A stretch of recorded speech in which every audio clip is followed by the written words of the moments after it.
uma brecha para dar esse curso, e hoje eu vou fazer agora, estou criando ele em 12 aulas, para a gente ter mais tempo para detalhar todas essas questões que envolvem essa jornada do Odisseu, essa volta para casa, esse tempo todo num mar, né, perdido, querendo voltar para casa, querendo se encontrar, querendo reencontrar a esposa, querendo reencontrar o filho, e isso não era possível e cada vez mais distante. Então, hoje, na primeira aula, eu falo mais da ida para Troia, e aí, na segunda aula, eu vou falar mais sobre a questão de quando acaba a Guerra de Troia e ele começa a voltar para casa.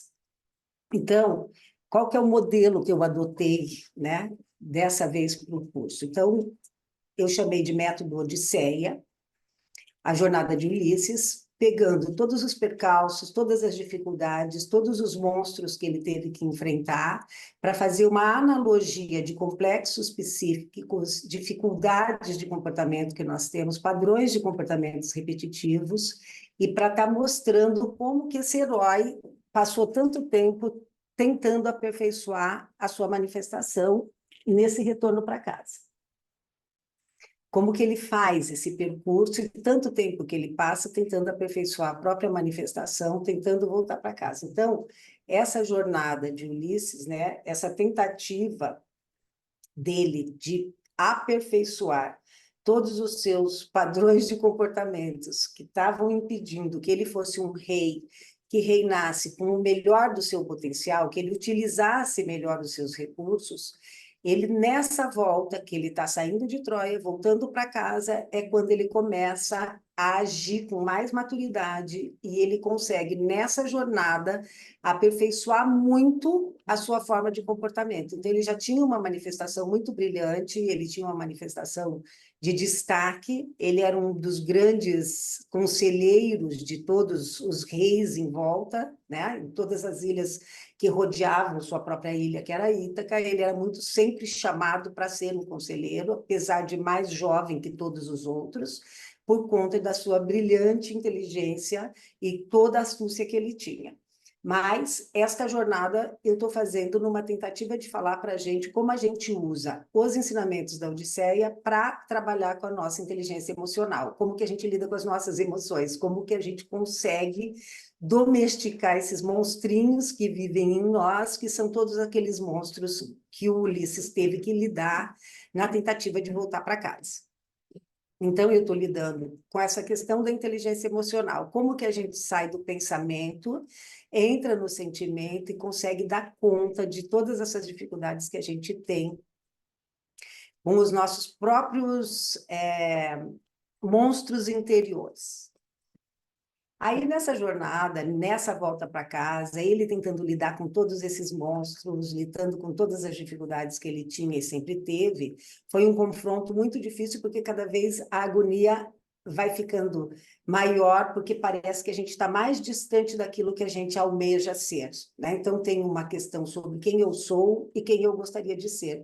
E tem uma altura da vida da gente que parece que quanto mais a gente vive, mais longe a gente está daquilo que a gente planejou ser e daquele ideal que a gente criou da gente. Então, esse distanciamento que vai criando a ansiedade, vai criando esse conflito interno, vai criando esse desgosto pela vida, vai criando aquela sensação de incompetência, e parece que eu não vou conseguir sair desse lugar onde eu estou e lidar com todas essas questões. Só que a verdade é, a gente nasce com todas as ferramentas disponíveis para lidar com todos os desafios que a gente passa em nossas vidas. Parece que não, mas a gente entra em várias situações e diz, agora eu não vou conseguir sair disso daqui, agora eu não vou dar conta de lidar com essa situação, e como eu digo, quanto mais velha a gente fica, mais o videogame fica pesado, maior é o desafio, o jogo fica mais complexo, e eu sempre prestei atenção numa coisa muito importante que o Jung falava, e ele dizia assim,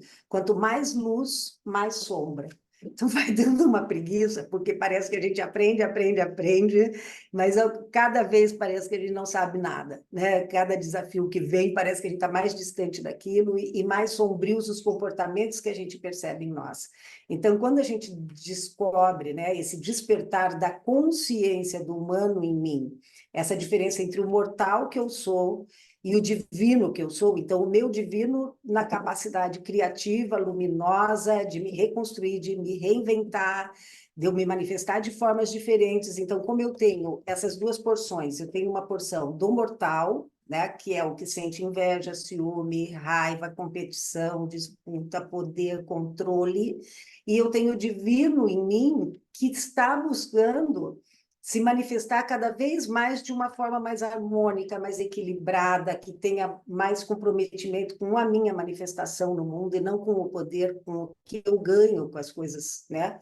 Que eu consigo conquistar por conta dos meus comportamentos, mas sim eu perceber a minha manifestação cada vez mais lapidada e cada vez mais aprimorada. Então, como a gente tem esse conflito muito grande, cada desafio é um chamado para uma oportunidade de eu crescer e me elevar na forma como eu me manifesto. Então, o que a vida está me pedindo cada vez mais é uma postura mais ética diante da vida, é um comprometimento maior com aquilo que eu manifesto. E a gente vem com todas as ferramentas para dar conta disso tudo. Então, qual que é a ideia da jornada? A jornada é eu usar todos os percalços que o Ulisses passou para mostrar como que a gente pode aprimorar a nossa manifestação pessoal. Para isso, a gente vai olhar onde que estão os padrões que são determinantes, que dificultam que a gente tenha essa postura muito mais próxima daquilo que o Platão chamou de belo. É belo porque é adequado, porque cabe, porque é justo. E aí é sobre isso, né, que a gente vai o tempo inteiro na vida tentando se aproximar mais desta beleza, que é uma beleza da essência pura, e não uma beleza da fachada, da imagem, da vaidade, aquela beleza que eu só passo na aparência, né? Aquela aparência de que eu sou caridosa, a aparência de que eu sou bondosa, a aparência que eu sou cuidadosa, e não a profundidade do cuidado verdadeiro. Né? Às vezes o cuidado está sempre disfarçado, né? O controle está disfarçado de cuidado. Então, eu cuido demais porque eu estou tentando controlar o outro. A gente vai falar sobre isso em vários lugares que ele passa, trabalhando cada uma dessas porções psíquicas, né? Essas dificuldades psíquicas que nós temos, as formas destrutivas de lidar com o arquétipo e além da gente estar fazendo o tempo inteiro essa jornada de busca de interioridade, de confronto com a sombra, de entender todos esses percalços, é lógico que a gente está falando de uma obra milenar, né? Uma obra que encantou o mundo inteiro e que a gente não tem como fugir dessa coisa do conhecer o mito, conhecer a história do mito de Ulisses e dessa volta toda dele para casa. Então, não é só sobre a nossa jornada psíquica em busca de autoconhecimento e de inteligência emocional, para a gente lidar muito mais facilidade com os desafios da vida, mas também é sobre a gente entender uma obra tão maravilhosa quanto essa e ter a oportunidade de se aproximar mais disso. Então, eu enviei para vocês uma cópia de um livrinho infanto-juvenil que eu lia para os meus filhos na infância, e a gente chegava numas alturas, a gente brincava e ria, dizendo, não, mas esse Ulisses agora foi babaca, né? Agora ele passou do limite com o que ele está fazendo aqui agora. Mas o livro, apesar de ser uma obra infanto-juvenil, ele é fidedigno a todas as questões que acontecem com ele, então é um resumão para a gente entender o que está acontecendo. E, diferente do que acontece na Odisseia, que a Odisseia começa quando o Telêmaco, filho de Ulisses, está indo atrás do pai, já quase terminando os 10 anos de volta que ele está demorando para voltar para casa, já quase no final do percurso, o menino saindo em busca do pai. Então, a Odisseia começa um pouquinho antes, quando os deuses fazem uma assembleia e resolvem tirá-lo da ilha, que ele estava aprisionado em Calipso, e eles estão tentando enganar o Poseidon para tirar Ulisses de lá. Então, ela não começa no começo da Odisseia, que foi quando acabou a Guerra de Troia. Ela começa já adiantado, quase no final, quando ele está quase conseguindo chegar em casa. e depois lá pelo canto 9, que ele começa a contar tudo o que aconteceu, e é ali que a gente entende como que é a saída de Troia e o começo do retorno dele. Então, isso acontece no canto 9 da Odisseia. Mas eu só falei sobre isso porque nesse livrinho que eu disponibilizei para vocês, ele está no percurso cronológico conforme aconteceu. Então, nesse livrinho, ele começa a contar quando acaba a Guerra de Troia, os últimos momentos da Guerra de Troia, e quando Ulisses vai retornar para casa. Então, no livro começa a falar sobre o cavalo de Troia, né? Como acontece o fim da guerra e como que Ulisses tem a ideia do cavalo de Troia. Isso eu vou falar na segunda aula, porque hoje eu quis falar sobre o chamado, né? Como que Ulisses, esse chamado do herói, que é esse despertar para a coragem de ir em movimento de transformação e mudança, ter coragem de mudar a forma como a gente se manifesta, porque nós estamos enrijecidos, engessados, é porque eu sou assim, é porque eu sou assado, e a gente sempre nessa mesma ladainha, repetindo uma personalidade cheia de defeitos, que faz mal para as pessoas que estão ao nosso lado, e a gente faz questão de rigidamente recitar sempre o mesmo mantra e dizer, eu sou assim mesmo e eu vou morrer desse jeito. Não, a gente está aqui para poder aperfeiçoar, e quanto mais a gente aperfeiçoa, mais gosto a gente tem pela vida, e mais leve a vida fica. Então, essa primeira aula eu chamei de Troia, o chamado para a aventura, né? Quando o herói é chamado para a aventura, e qual é a reação do herói? A gente sempre faz a recusa ao chamado, e eu vou mostrar como foi que Ulisses recusou esse chamado. Então, esse despertar da coragem, né? Eu acordar para a necessidade, despertar para a necessidade. Eu estou anestesiada, eu preciso despertar para a necessidade de entender que eu preciso ter coragem de enfrentar esses monstros que me habitam. No começo de toda a aula, eu coloco esses dois pinguins para falar. Qualquer semelhança não é mera coincidência, eu estou falando de todos nós, e isso aqui vai falar de todos os nossos padrões psíquicos e as dificuldades que a gente tem com a nossa manifestação por conta do mortal em nós. Então, muitas vezes eu vou usar essa palavra mortal, né? Quem que é o mortal? O mortal é esse que sente ciúme, que sente inveja, que quer controlar, que é prepotente, que é infantil, que quer ser a eterna criança para poder manipular o ambiente. Isso em nós que vem com o peso da existência, né? E toda a nossa crise existencial é porque a gente quer se liberar desses padrões e cada vez mais aprimorar a nossa manifestação. Então, o conflito interno vem dessa divisão entre o mortal e o criativo, o divino, a força criativa em nós que consegue se renovar. Eu coloquei aqui, quero voltar aqui para esse slide, porque eu gosto de explicar um pouco tudo que eu trago, né? De onde vem meu conhecimento e tudo que eu trago para estar olhando essa análise simbólica. Todas as análises simbólicas que eu faço, elas estão baseadas na psicologia analítica do Jung, estão baseadas no meu conhecimento de mitologia grega, estão baseadas no meu conhecimento de psicologia arquetípica do James Hillman, estão baseadas no I Ching, que eu também estudei por um tempo, não sou uma grande estudiosa disso, mas já me dediquei alguns anos ao estudo do I Ching, e há muitos anos eu uso o I Ching, que é o oráculo chinês, né? O livro da sabedoria chinesa, qualquer hora a gente pode ter uma oportunidade maior para eu falar sobre isso, mas quando eu estou trazendo algum símbolo, alguma passagem, isso me remete à memória que eu tenho de algum hexagrama com algum ensinamento do I Ching, eu uso o I Ching também para falar.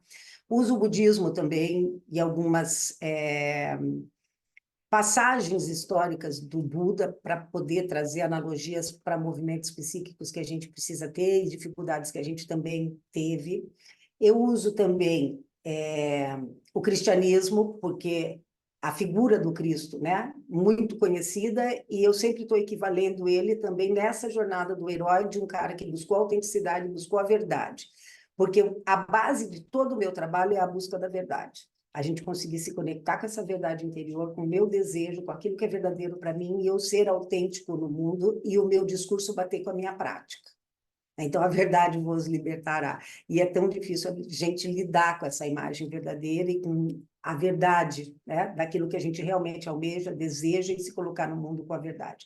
Então, eu trago também o tarô, e sempre uso o tarô como analogia, alguns dos arcanos do tarô, acabo usando a astrologia também, por conta da mitologia e da aproximação, né?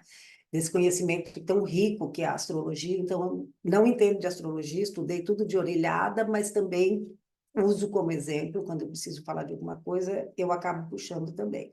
E a literatura, vários livros que a gente sempre está lendo, está em grupos de livros e confrarias, então sempre estou trazendo questões da literatura atual, e muitos filmes também. Então, eu sempre estou usando personagens de filmes para poder juntar com esses personagens e com passagens do mito. Eu também acabo utilizando muito isso para estar falando. E também uso um outro recurso que é o livro Mulheres que Correm com os Lobos e os contos de fadas. Então, às vezes, eu também uso os personagens de algum conto de fada do livro Mulheres que Correm com os Lobos e vou juntando. E a gente vai fazendo essa salada mista.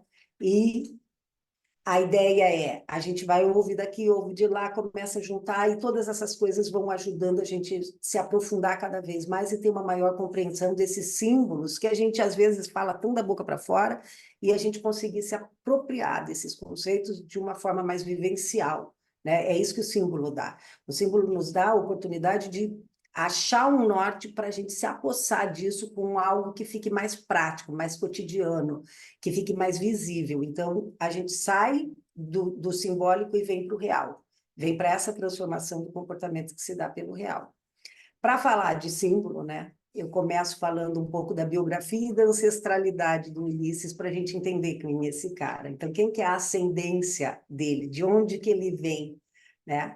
E ele tem um parentesco nada mais, nada menos do que com Zeus, né? O grande senhor do Olimpo, o justo, o professor, o sábio, aquele que aconselha, o pai dos deuses e dos homens, e ele tem essa capacidade de ser certeiro como um raio.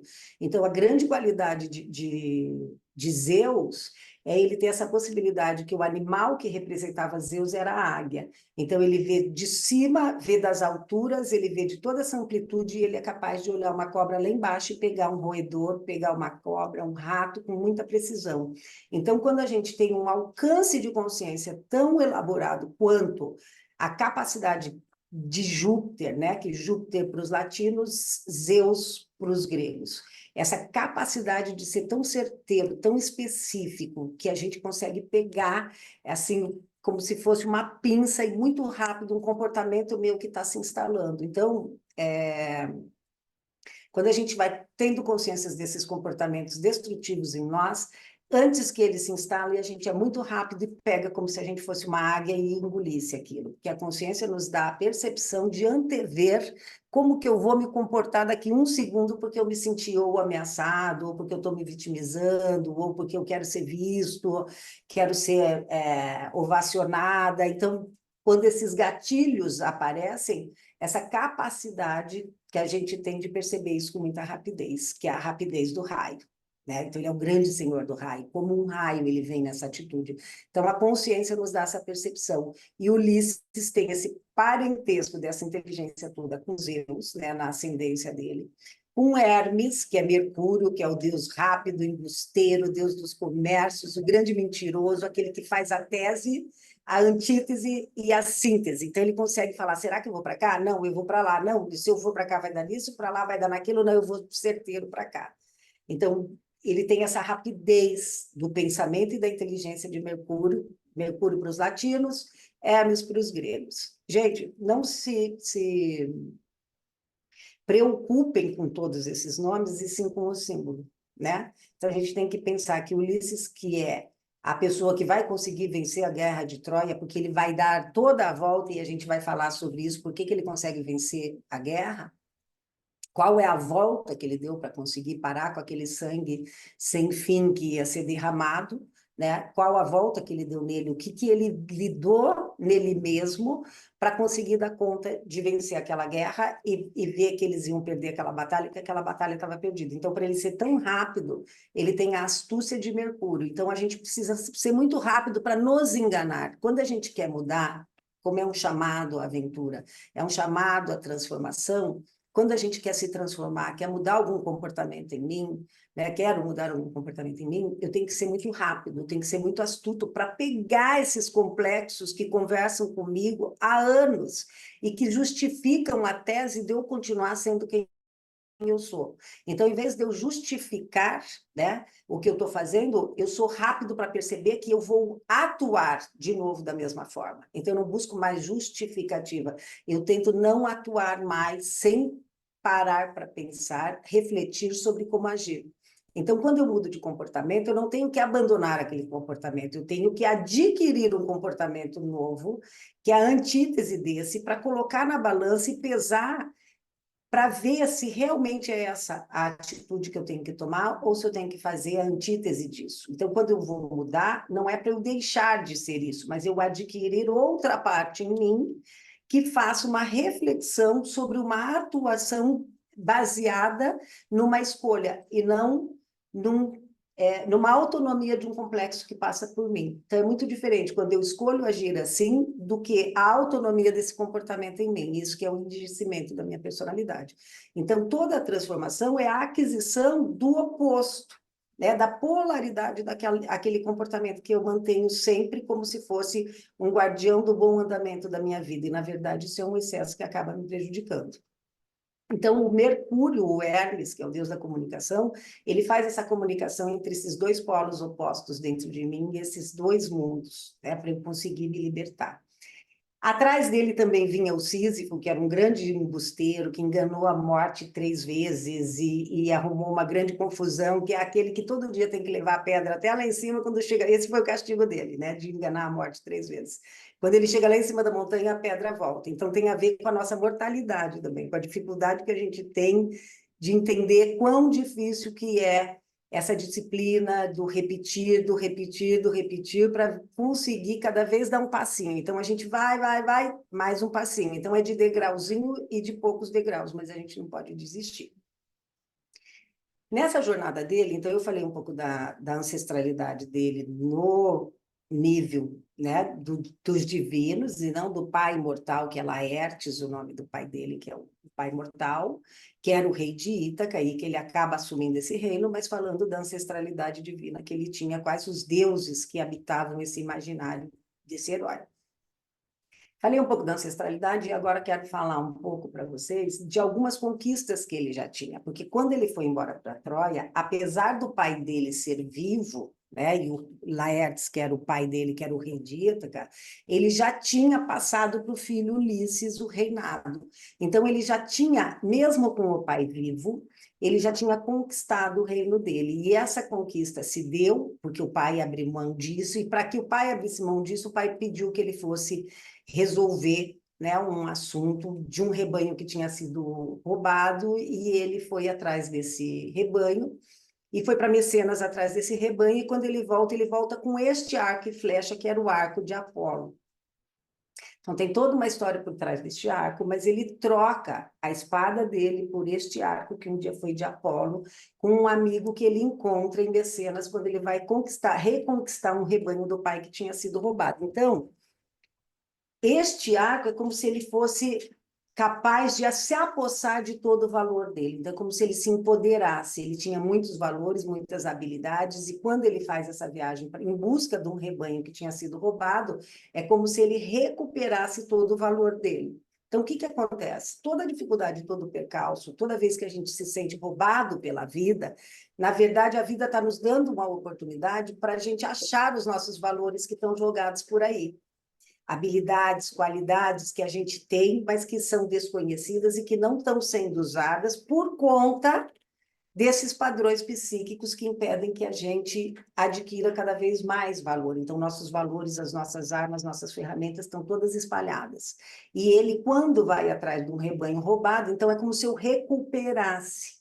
Na hora que eu pego essa arma certeira do centro, do arco e flecha, que é capaz de ser precisa, que eu miro onde eu quero chegar, eu tenho um objetivo e eu vou fazer um foco para chegar nesse lugar, é o símbolo do arco e flecha. Eu imagino que eu tenho o poder para conquistar aquilo que eu estou buscando. Então, ele já tinha conquistado o arco e flecha, E ele já tinha passado por uma outra prova iniciática, que foi a caça aos javalis no Monte Parnasso. Quando ele vai fazer essa caça, ele acaba sendo ferido na coxa por esse javali. E é nesse ferimento da coxa que ele vai ser reconhecido quando ele voltar para Ítaca. Então, ele vai usar esse instrumento, o arco e flecha, para matar todos os pretendentes que tinham se apossado do reino dele quando ele chega em Ítaca. Ele vai conseguir reaver o reino dele com esse arco e flecha, e ele só é reconhecido quando ele chega em Ítaca por conta da cicatriz que ele tem na coxa. Então, as nossas conquistas, gente, elas são cumulativas. Elas vão nos ajudar sempre e de novo e novamente em vários desafios diferentes, em vários tempos diferentes da nossa vida. Então, até as derrotas, os fracassos, aquele sangue, aquilo que doeu, a cicatriz, a marca que ficou, pode me ajudar de volta para eu me reconhecer no momento que eu precisar. Né? Porque se eu suportei aquela dor, se eu fiquei em pé depois de um desafio daquele, essa cicatriz é essa marca que me mostra que eu sou capaz. Então, essa acumulação de valor que faz cada vez mais a gente lidar melhor com as nossas emoções. Então, se eu vou acumulando um valor em mim e percebendo quem eu sou, cada vez eu lido mais. E lido melhor com a minha ansiedade, lido melhor com o meu medo, lido melhor com a minha covardia, porque quantas vezes a gente se acovarda, não só de não ir à luta, mas também de oprimir alguém que está abaixo, né? Então, quando eu sei o meu valor, eu penso 1000 vezes antes de oprimir alguém, porque eu não vou me colocar nesse patamar da opressão. Então, a covardia não é só quando eu corro, mas a covardia também é quando eu oprimo, né? E era sobre isso que ele também estava precisando trabalhar. A gente vai falar com detalhes disso tudo, eu só estou dando uma entrada para dizer como que é o chamado da aventura na jornada do herói. Então, ele vai ser chamado para uma aventura e ele já está em posse de poder, ele só foi chamado para essa aventura porque ele já era o rei de Ítaca. E como sendo rei de Ítaca, ele já tinha dado alguns conselhos, ele mesmo que tinha sugerido para o pai da Helena, de Troia, que acaba sendo roubada pelo filho do rei de Troia, por isso que se dá a guerra de Troia, mas ele que dá o conselho de dizer, para você resolver esse problema, ele fala para o pai da Helena, para você resolver esse problema de todos os pretendentes da tua filha, todo mundo que quer casar com a tua filha, de todos os reinos que estão em volta, porque todo mundo queria casar com a Helena, porque o pai dela também era muito rico e ela era muito linda, e tinha muitos pretendentes querendo casar com ela. O pai, sem saber o que fazer, porque se desse a mão para um ou a mão para o outro dos vizinhos os vizinhos de ilhas, né, que eram todos os gregos, se ele fizesse isso, ele cometia ele arrumava um risco muito grande de arrumar uma guerra e acabar perdendo seu reino com todos os outros pretendentes que não iam sair satisfeitos com a escolha do pai. Então, Ulisses vira para ele e diz assim, faça com que a Helena escolha. Ela escolhe com quem ela quer casar. Então, naquela época, uma mulher poder escolher, ela tinha que ser muito poderosa. Então, Ulisses cria esse poder para Helena e Helena escolhe o pretendente. Como ela ia escolher o pretendente, ninguém mais podia brigar entre eles, porque foi ela que escolheu. Então, ele estava protegendo o pai da Helena. E quando ela escolhe o pretendente, a segunda norma deste casamento é qualquer um, né, de todos nós que estamos aqui pretendendo e vamos ser preteridos, qualquer um de nós, quando a gente correr um risco muito forte, for atacado ou for vítima de uma indignidade ou de qualquer desonra, nós vamos nos juntar para guerrear juntamente contra quem nos desonrou ou quem nos atacou. Então, eles fizeram esse acordo. Por isso que, quando se dá a Guerra de Troia, vão todos, quando Helena é roubada pelo filho do rei de Troia, que é o Paris, todos eles saem, né, com uma frota de 1000 navios para ir buscar de volta a esposa do Menelau, porque ela escolhe o Menelau. E quando Ulisses viu que não ia ficar mesmo com a Helena, ele resolve casar com a prima, que ele diz, vou casar com a Penélope, que é a prima irmã da Helena. Então, os reinos ali estavam todos interligados e eles estavam todos juntando o seu poder para continuarem todos juntos. Então, como ele já era astuto, já era inteligente, já era um rei, já tinha poder, né? Já tinha dignidade, já era uma pessoa buscada por todos os outros reinos, a gente está falando de um aperfeiçoamento.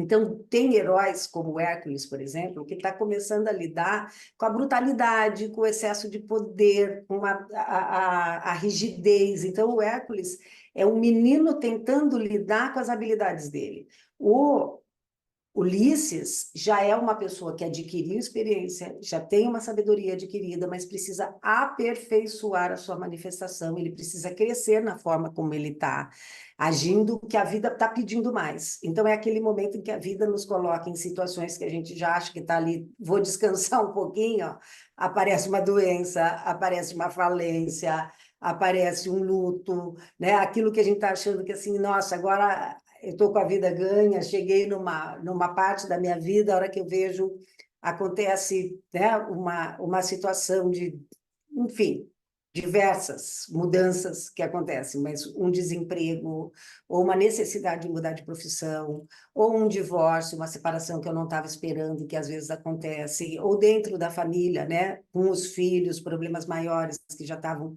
estabelecidos, e a gente vai ser chamado para um desafio que a gente quer negar. Então, quando a vida está chamando para a gente aprimorar, se nós somos uma pedra bruta, a vida está pedindo para a gente lapidar a nossa pedra. E toda vez que a vida pede para lapidar a pedra, ela vai arrancar pedaços, porque para lapidar a gente vai ter que desembrutecer, né? A gente vai ter que refinar o nosso comportamento. Então, é como se viesse a estaca e a marreta e viesse arrancar pedaços que não servem mais e que eu preciso aprimorar.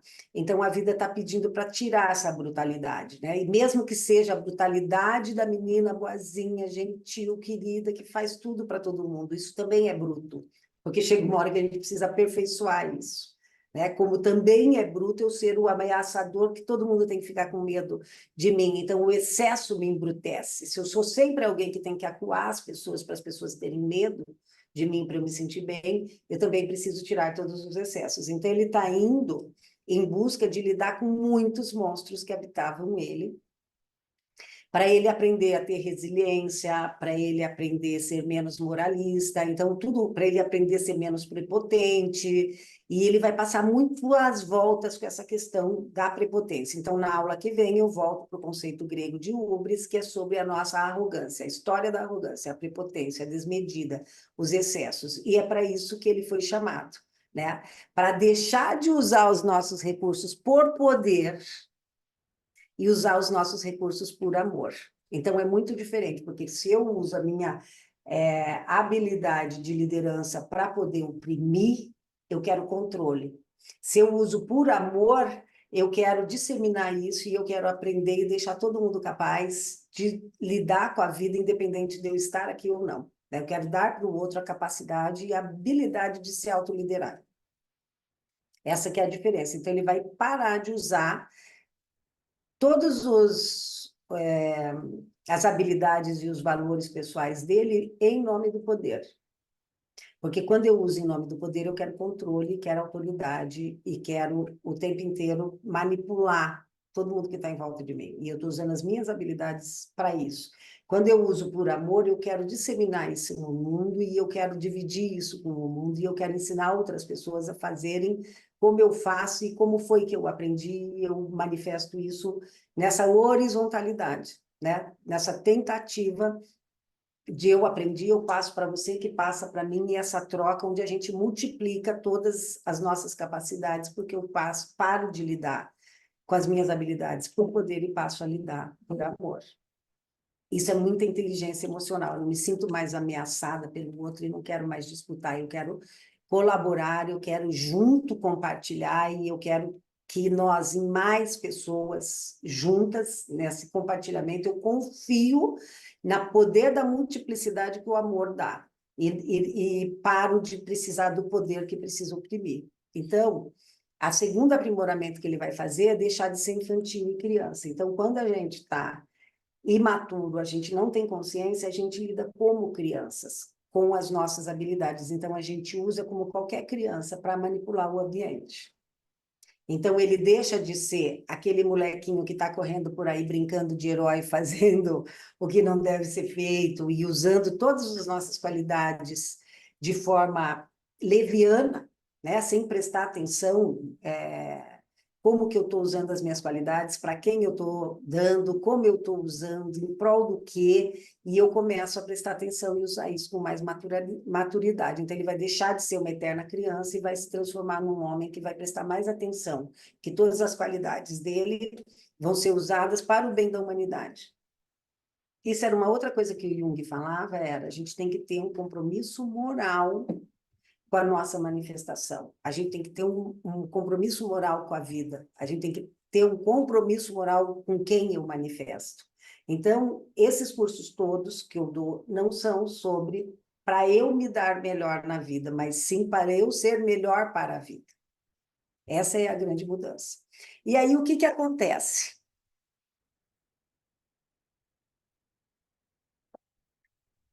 O Menelau, roubaram a esposa dele, que era Helena, e levaram embora para Troia. E Menelau vem chamar Ulisses e começa a ir de ilha em ilha para conseguir arrebanhar todo mundo para partirem para Troia para ir buscar de volta a Helena. A verdade é que eles queriam mesmo o poder que tinha em Troia, porque era um porto muito bem localizado, um ponto de comércio marítimo, e eles queriam pegar Troia. Todo mundo sempre foi a cereja do bolo, e eles aproveitaram dessa situação para poder ir lá invadir Troia e se apossar de todos os tesouros que eles tinham. Mas quando o Menelau chega para buscar Ulisses, Ulisses se faz de louco,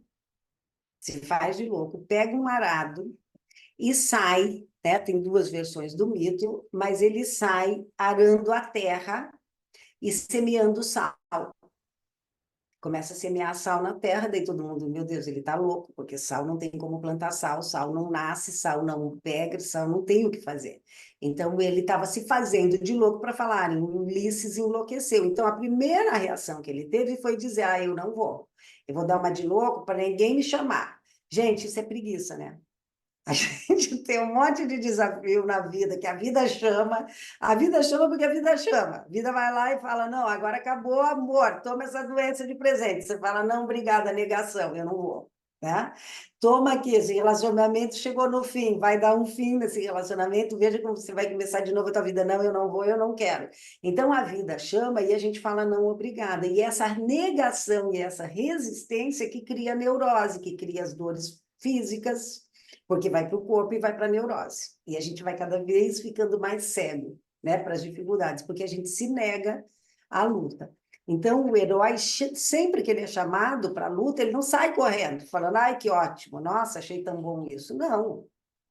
A gente tem que aprimorar a nossa carreira, a gente não está afim mais disso, a gente já está cansado. Não, mas você tem que aprimorar a tua carreira e você tem que começar de novo. Então, a nossa tendência é negar o problema, e se fingir de louco e falar que não está precisando. Só que quando a gente faz isso, né, tem duas versões do mito. Uma, que ele estava semeando sal, e na outra ele estava arando a areia do mar. Quer dizer, que suco que ele vai fazer na terra, o que ele vai conseguir fazer de suco na terra para plantar o quê na areia do mar. Então, quer dizer, é um serviço que não serve mais para nada. Então, quando a gente se nega ao chamado, a gente está insistindo em continuar vivendo de uma forma que não serve mais, de uma forma que vai desperdiçar os meus recursos, uma forma que vai fazer com que eu me sinta frustrado. Num momento da minha vida, eu vou olhar para trás e vou dizer, mas eu não dei nada. Né? Porque eu sei quando eu fujo à luta, eu sei quando eu fui chamado para melhorar, e eu sei que eu não melhorei, eu ouvi aquilo tudo, mas eu joguei aquilo tudo fora porque não me interessava. Então, as minas de sal, sal tem a ver com sabor, né? Sal tem a ver com sabedoria. Sal tem a ver com valor. Então, antigamente, o sal era o salário, a gente era pago com sal. E disso que vem a ligação do sal com o valor. Mas o sal, simbolicamente falando, ele também está na lágrima, está no suor e está no sangue. Então, toda vez que a gente faz sacrifícios no couro e se desfaz de coisas que a gente não precisa mais, quando a gente chora de tristeza pelas coisas que aconteceram, e eu digo, não, mas eu vou ter que dar conta disso daqui e continuar, né? O sal que tem na lágrima, o sal que tem no sangue, o sal que tem o suor que a gente trabalha, a gente está aprimorando. Então, toda vez que a gente trabalha, tem o sal do suor. E a gente está fazendo esse movimento atrás de Minas de Sal. E ali que mostra, toda vez que eu me nego a querer me confrontar com a adolescência dos meus filhos, a querer me confrontar com um casamento novo e as mudanças que eu tenho que ter na minha personalidade por conta desse novo encontro, quando eu me formo na faculdade, ou quando eu tenho que rever a minha profissão, quando eu me nego a isso tudo, mesmo a um luto, né, quando acontece a morte de um ente querido, quando eu estou me negando a isso, eu estou me furtando ao chamado que a vida está fazendo. Então, é como, parem para prestar atenção, toda vez que você fala, eu não quero, não, eu não vou, não, eu não vou fazer, não, eu não vou mudar, a gente está semeando sal, então está desperdiçando sal porque não vai nascer coisa nova, ou a gente está arando uma areia e mexendo uma areia e se movimentando na vida, num movimento incessante que não tem o menor objetivo nem propósito. Então, eu estou ali arando uma terra da qual não vai nascer semente nenhuma. Eu coloco essa imagem ali para falar, olha as camadas do pré-sal, elas estão lá embaixo, né? Fica muito embaixo. A camada, para você chegar no sal, você precisa de muita profundidade. Então, cada vez mais a gente vai se aprofundando nessa essência e nessa manifestação do humano. Por quê? O humano em nós tem uma tendência à superficialidade, à aparência. A gente não quer profundidade, a gente quer aparência. Pareceu que está bonitinho, já está bom. Não precisa ser. Pareceu que para mim já está bom. Então, na hora que a gente dá uma descascadinha naquele casamento que acabou, você tira a casquinha dourada, você vê que ali dentro não tinha nada de consistente. Na hora que a gente vê aquela profissão que a gente estava levando, ou aquela empresa, ou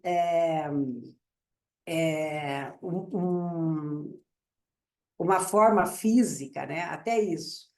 E a gente tem que dar conta das idades, das mudanças do corpo, aquilo que a idade vai passando, e a gente está se preocupando com isso faz muito tempo, né? A gente começa a se preocupar com 30 anos, que é uma idade assim que você fica muito velho, quando você faz 30 anos e está muito preocupado, porque você fica muito velho com 30 anos, e dali para frente você vai cada vez mais entendendo que o buraco é muito mais embaixo, e até isso é uma outra dificuldade do ser humano. Então, a gente se nega demais, né? A gente tem uma sociedade hoje que se nega a dar conta desse corpo que sim vai ter que ir se transformando e dando conta das limitações com o tempo. Mas se eu não tiver sal, se eu não tenho sabedoria, se eu não tenho sabor pela vida, eu não consigo dar conta desses percalços, porque eu fico tudo na aparência de.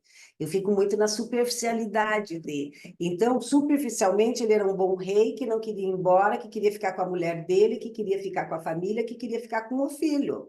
Mas a vida estava chamando ele para um trabalho muito maior que ele tinha que fazer para se aprimorar e para voltar e para assumir o reino dele de uma outra forma, porque ele não passava de um moleque mimado, cheio de habilidade, que estava usando aquilo para o poder.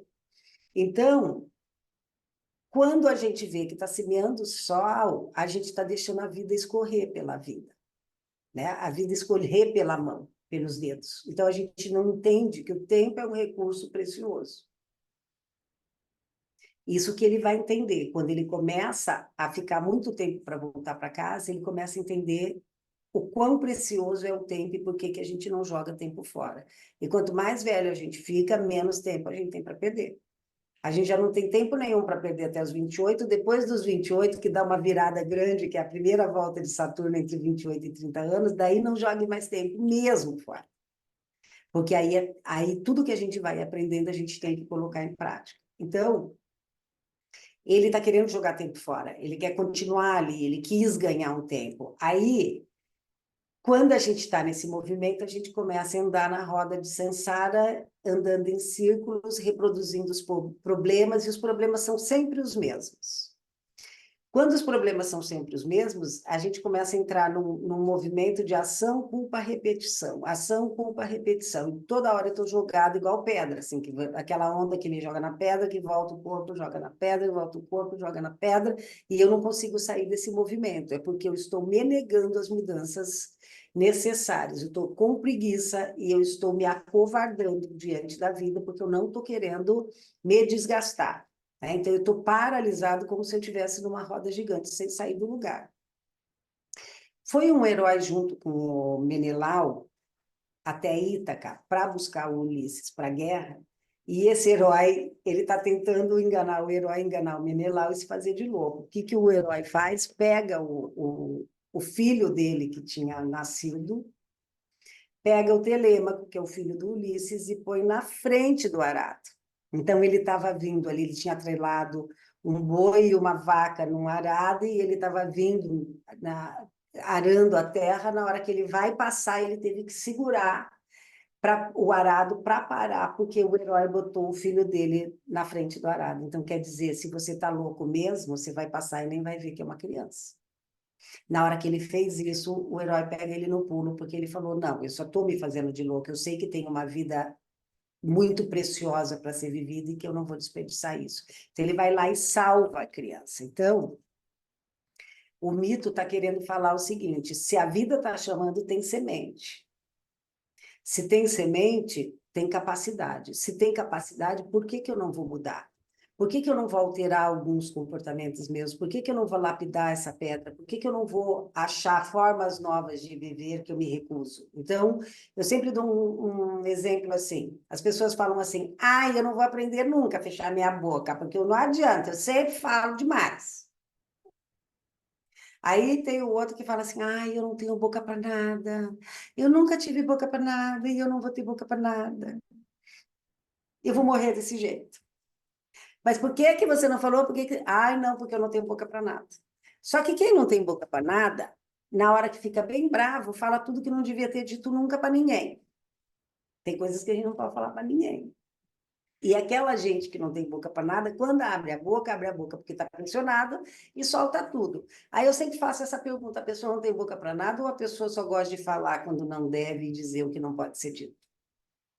Porque ela sabe o que ela tem que falar. E ela fica quieta até a hora de falar aquilo que ela não podia ter dito. Quem fala muito, fala o que deve e o que não deve. Então, vive falando. Quem fala demais, ontem eu fui uma ótima no Instagram, que a pessoa falava assim: eu estou buscando a minha elevação espiritual, e passava um durex daquele assim, transparente inteiro. Daí eu mandei para uma amiga minha, porque eu também estou buscando a minha elevação espiritual e queria fechar a minha boca grande, que tinha que falar menos. Mas a gente pouquinho pode aprender ou não. Então, o que eu estou querendo dizer com isso? Quando a gente está falando em semente, quando a gente está falando em transformação, em ter coragem, em fazer mudança, é ter coragem de ficar quieto em algumas vezes que a língua está ali, ó, fazendo cócegas para dar um desaforo, para dar aquela resposta que vai caber feito uma luva naquela situação, mas que não é hora de falar, é hora de calar. Então, esse aprimoramento passa por novas sementes, por aprender a ficar de boca fechada quem vive com a boca aberta. Aquele que é da boca fechada sempre aprender a falar, mesmo com medo, mesmo que vai arrumar encrenca, mesmo que vai virar uma gritaria, aprender a falar. Eu só estou dando um exemplo, né? Porque ele tem milhões de comportamentos. E eu estou falando sobre a nossa forma de se comunicar com o mundo e com o outro. Só dei um exemplinho aqui básico. Mas o que eu estou querendo dizer é assim: quando a vida pede mudança, ela pede mudança nessas coisas simples. Então, não simples não, essas coisas difíceis que passam desapercebidas que a gente nega. Então, a grande mudança não está em mudar de emprego. A grande mudança não está em mudar o status de estudante para desempregado e tentar se empregar. Não está no mudança de status de casado para divorciado, de casado para viúvo, de divorciado para casado. Não é nisso que a mudança consiste. A mudança consiste em, se tem uma mudança, um fato me chamando no mundo externo para uma nova aventura, quem vai ser essa pessoa que vai viver essa aventura? E para isso eu preciso entender que eu não estou aqui para economizar valor e nem para jogar tempo fora, mas eu estou aqui para plantar sementes e me transformar e deixar a vida cada vez mais rica. Então, essa mudança é aprender a lidar com o amor, aprender a lidar com a emoção, aprender a lidar com o sentimento, porque todas as mudanças vão trazer ou medo, ou covardia, ou prepotência, ou arrogância. Toda mudança vai lidar com uma emoção em mim.